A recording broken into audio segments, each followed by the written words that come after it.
It's early spring, things are greening up, and it's time to do some tidying up.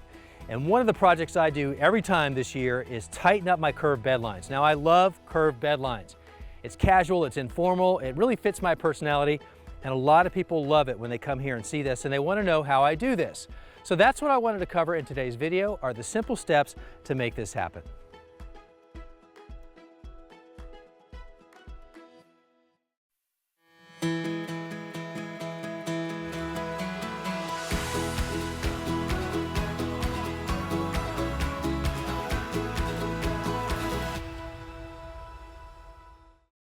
Now you need just a few basic tools or implements for this project. And the first thing I love to use is a nice flexible hose, just like this one. And so you lay this out in a way that you think you like it. But the hose is great because it's kind of like a pencil with an eraser on it. You can make your marks, and if you don't like it, you can just erase it. But in this case, you can just move the hose back to the line that you like. So once you have your line drawn out the way that it appeals to you, at least from the direction that you're moving, then you stop, you lay it down, you kind of kick it into place, and then you go to the other side and you look back because you want to see if this is appealing to you from both directions. And it needs to feel right too. If it feels off or it looks kind of weird, reconfigure, start over or tweak it, kick it, straighten it out or whatever. But the other tip with the hose is that you want to just kind of let gravity be your friend. You just want to kind of use light, easy movements with your hand, and then the curves just tend to come into place naturally. It's not such a forced look. And then you can come back the other way and do the same thing and just work with the hose. Don't try to force it, but just give it a nice natural curve. Okay, so I already have my bed lines created, as you can see, but they just need to be tightened up. So I've got the hose along the edge, and this is where I'm going to come with some paint. It's a special landscape paint that points straight down, and then you just draw out your line. Now, the thing about the hose that you use, you got to be okay with getting some paint on it. And if you really like your shoes, make sure you have some shoes that are kind of old that might get painted too. Now, when you settle on where you like the hose and the line and you're ready to put that paint down, the last thing you do before that is you just do some fine tuning. So you can use your feet on both sides just to kind of knock it into place just a little bit. This is what I call the tweaking part. But this is where you're really going to rely on this hose line to give you the paint line that you're going to be marking next. And so see right here, I want to bring that in a little bit.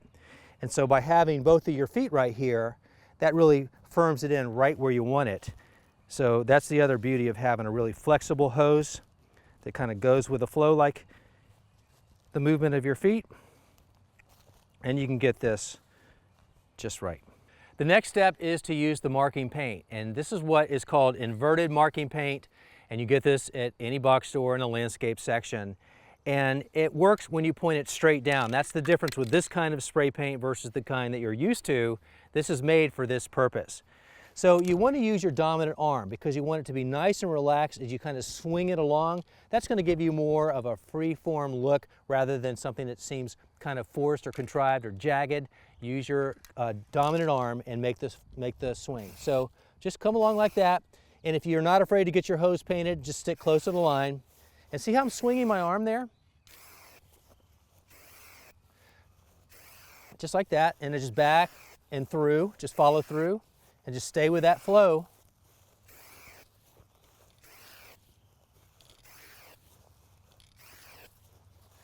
Now it doesn't matter which direction you're going, whether it's that way or this way, but for me, since I already have made these cuts, I don't want to take out too much more grass. So I'm going to make the trim on the bed side of the hose.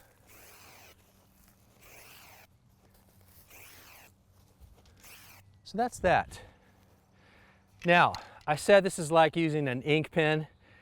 Not exactly, because if you don't like something about the line that you just painted, you can come over that with your shoe and kind of wipe it up.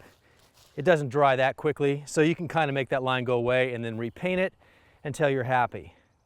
But do that now. I mean, this is the one time that you have a chance to get it right, and once you do, then you move on to the next step, and that's using a special tool that I want to show you. Okay, now that the paint is down and I am happy with this line. It's just a matter of getting the hose out of the way because you don't want that to be in the way as you use your tool. So that's that. No paint on me so far, that's a good thing, but I was prepared for that. So this is a tool, different companies make a similar tool, but what you're looking for is a flat blade. That's the key, along with a step pad, because the point of this tool is you're going to put the blade right down on that line where you're going to make the cut and step into it, and then you're going to push back like that.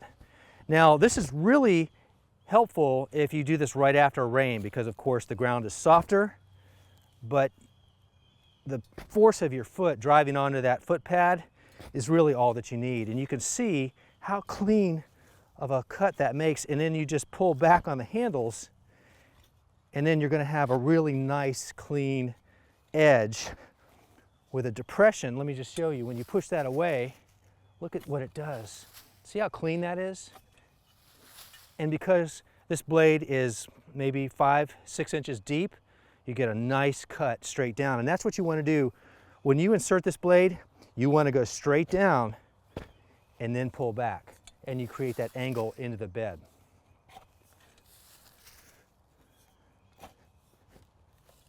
Okay, so just follow that line all the way down for all the beds that you have. And if you have a lot of beds like me, this is at least a weekend project.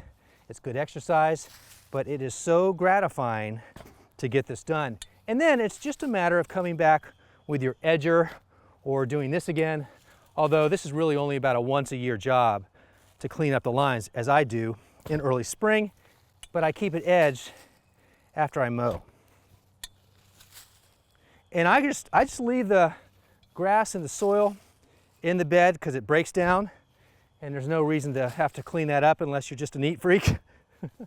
I've thought about cleaning it up myself, but it's good for the bed, all that soil going back.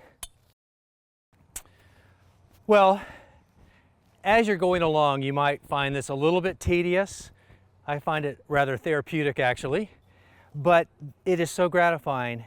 Talking about instant gratification or near instant gratification, once you get through with a span of this, and then you walk back down and you see that good, deep, tight bed line, and imagine that for your entire bed, or beds, even better. This is a very gratifying project to do. And it just takes 3 simple tools: the hose, the paint, and the stick tool, and you're good to go. I need more beds to trim.